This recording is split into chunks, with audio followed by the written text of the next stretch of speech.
Exercise. Having an active lifestyle and doing exercise is important for keeping your body and mind healthy.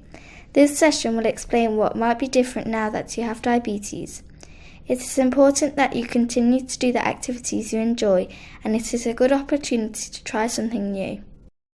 During exercise, your blood glucose may stay the same, go lower or higher depending on the type of activity you are doing, how long you do it for, and how much effort you put in.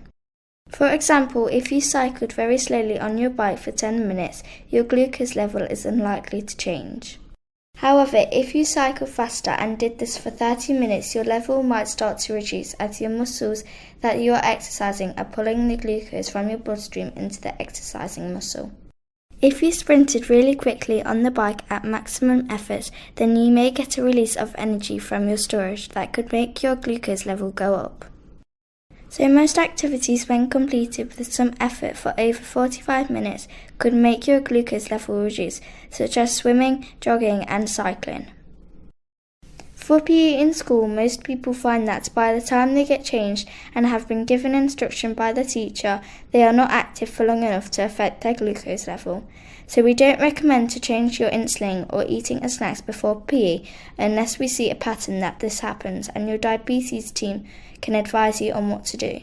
If you're doing a very high intensity exercise or stress sports such as sprinting, boxing or weightlifting, then you might actually find your glucose levels start to rise. For team sports such as football, netball, rugby, hockey and tennis, you may have times in the game when you are exercising normally and other times when you are sprinting at maximum effort. Therefore, dependent on the amount of effort you are putting in and what position you play, you may find your glucose goes higher, lower or stays the same. You might find different changes in your glucose level with activity, depending on what time of day you exercise. This depends on how sensitive to insulin you are at that time of day, how long it has been since your last insulin injection, and how long it has been since you last ate carbohydrate.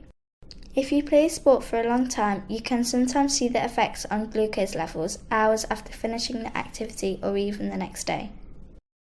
You might find on the day of a competition or tournament your levels may be different, as your nerves and excitement can change your glucose levels.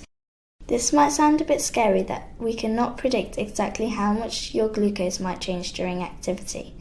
If you have gone too high or too low during exercise, then don't worry. Speak to your healthcare team and they can advise you on what to do next. Your team can recommend if you should reduce your insulin doses to avoid hypos, or sometimes it is necessary to have a snack before exercise. When you learn to carbohydrate count, you will be able to calculate the amount of carbohydrate you need for exercise to keep stable levels. In time, you are going to become an expert in knowing your own body and how to change your insulin and food regime around doing exercise.